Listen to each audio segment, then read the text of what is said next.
Olá, eu sou Leonor e hoje vou atravessar o tempo para te contar a história do Havaí, um arquipélago nascido do fogo dos vulcões. Muito antes de mapas europeus fingirem que tinham descoberto o mundo, navegadores polinésios já cruzavam o Pacífico em enormes canoas duplas, sem bússola, sem sextante, sem teorias grandiosas sobre civilização, apenas estrelas, correntes e um conhecimento do oceano que faria muitos exploradores famosos parecerem turistas perdidos. Foi assim que encontraram estas ilhas vulcânicas isoladas, no meio de um oceano que, para a maioria das pessoas da época, era praticamente infinito. As ilhas do Havaí já estavam ali muito antes de qualquer navegador chegar. Vulcões gigantes cresceram lentamente do fundo do oceano durante milhões de anos, empurrando montanhas inteiras para fora da água. Quando os primeiros polinésios chegaram, encontraram um arquipélago exuberante, mas também desafiador. Então, trouxeram o que sabiam fazer melhor: plantar, pescar e transformar um território selvagem em um lugar habitável. A sociedade havaiana não surgiu no improviso. A terra foi organizada em sistemas chamados Ahupua'a, territórios que começavam nas montanhas e terminavam no mar. Era uma forma eficiente de garantir recursos para todos. Chefes conhecidos como Ali'i governavam essas regiões, enquanto um complexo sistema espiritual chamado Kapu regulava comportamentos. Sim, havia muitas regras, e quebrar algumas delas podia ser fatal. Mesmo separadas pelo mar, as ilhas nunca viveram isoladas umas das outras. Canoas cruzavam os canais transportando pessoas, histórias e, claro, algumas disputas ocasionais entre líderes rivais. Mas a cultura floresceu profundamente ligada à natureza. Cantos preservavam genealogias inteiras, danças contavam histórias dos deuses, e cada montanha parecia guardar uma memória antiga. Durante séculos, o Havaí viveu praticamente fora do radar do resto do mundo. No meio do Pacífico, as ilhas seguiam seu próprio ritmo, governadas por tradições, chefes locais e um profundo respeito pela terra e pelo mar. Mas, como acontece com muitos lugares tranquilos na história, eventualmente alguém aparece no horizonte com navios, ambições e a certeza de que descobriu algo que já estava ali há muito tempo. Em 1778, finalmente aconteceu aquilo que sempre acontece quando um lugar vive tranquilo por tempo suficiente. Alguém decidiu descobri-lo. O responsável foi o navegador britânico James Cook.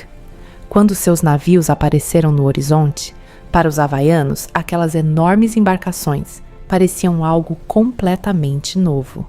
Para Cook, por outro lado, aquilo era apenas mais uma parada em uma longa viagem de exploração e, como de costume, de reivindicação. O primeiro encontro entre havaianos e europeus foi curioso, cauteloso e até amistoso. Canoas se aproximaram dos navios, alimentos foram trocados e as duas culturas tentaram entender uma a outra. Mas encontros entre mundos tão diferentes raramente permanecem simples por muito tempo, especialmente quando cada lado interpreta gestos, símbolos e intenções de maneiras completamente diferentes. Quando Cook retornou às ilhas no ano seguinte, o clima já não era tão cordial. Pequenos conflitos começaram a surgir, alimentados por mal-entendidos culturais e tensões crescentes.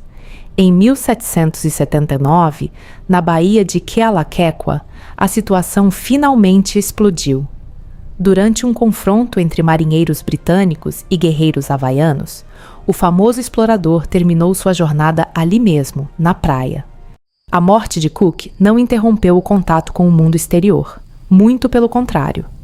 Navios continuaram chegando, trazendo comerciantes, exploradores e missionários. Com eles vieram armas, novas ideias, novas religiões e novas ambições.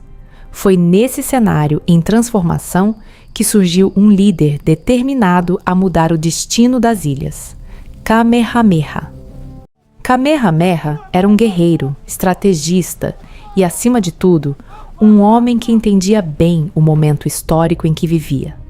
Aproveitando alianças e armas adquiridas através do comércio com estrangeiros, ele iniciou campanhas para conquistar territórios rivais. Após anos de batalhas e negociações, conseguiu algo que nenhum líder havia alcançado antes: unir grande parte do arquipélago sob um único governo. Em 1810, após anos de batalhas, alianças e algumas demonstrações bastante convincentes de força, Kamehameha conseguiu algo raro na história das ilhas: unificá-las sob um único reino. Assim nasceu oficialmente o Reino do Havaí. Pela primeira vez, o arquipélago possuía um governo central. Era um momento de estabilidade, pelo menos até que interesses estrangeiros percebessem o potencial estratégico e econômico dessas ilhas no meio do Pacífico. Logo, navios estrangeiros começaram a aparecer com mais frequência. Comerciantes estavam interessados em sândalo, uma madeira muito valorizada nos mercados asiáticos. A extração trouxe riqueza rápida, mas também exigiu trabalho intenso da população local. Em pouco tempo, grande parte da economia do reino passou a girar em torno desse comércio. Um exemplo clássico de como o mercado global consegue chegar até mesmo aos lugares mais isolados. Em 1820, chegaram os missionários protestantes vindos dos Estados Unidos. Eles trouxeram livros, escolas e um forte desejo de transformar a sociedade havaiana. Ensinaram leitura e escrita, traduziram a língua havaiana para o alfabeto latino e criaram novas instituições. Ao mesmo tempo, muitas práticas tradicionais passaram a ser desencorajadas. Era o início de uma mudança cultural profunda, apresentada, claro, como progresso. Mas as mudanças não vieram apenas na forma de ideias ou religião. Junto com os navios também chegaram doenças para as quais os havaianos não possuíam qualquer imunidade. Epidemias de sarampo, gripe e varíola se espalharam rapidamente pelas ilhas. Em poucas gerações, a população nativa sofreu uma queda dramática, um detalhe trágico que costuma acompanhar muitos encontros entre mundos diferentes. Enquanto isso, empresários estrangeiros começaram a perceber outra oportunidade. O solo vulcânico e o clima tropical do Havaí eram perfeitos para o cultivo de açúcar. Logo, grandes plantações surgiram nas ilhas. Para trabalhar nelas, milhares de imigrantes foram trazidos de lugares como Japão, China, Filipinas e Portugal. O arquipélago começava a se transformar em algo bem diferente do antigo reino polinésio. No final do século XIX, o Reino do Havaí ainda existia, pelo menos no papel.